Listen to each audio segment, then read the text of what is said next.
What if we've been asking the wrong question about leadership? For decades, we've invested billions of dollars developing better leaders.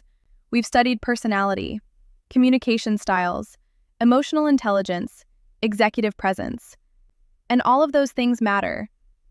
But here's the question I believe organizations should also be asking.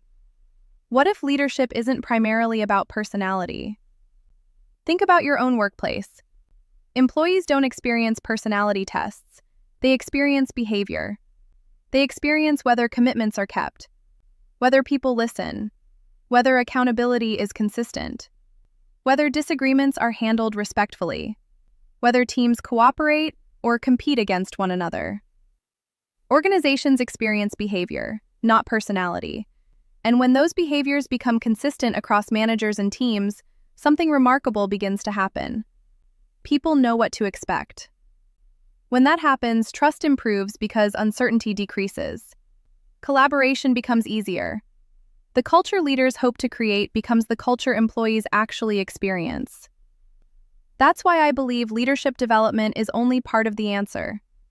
Organizations also need a shared behavioral framework that helps people understand not only what they're trying to accomplish, but how they're expected to work together every day.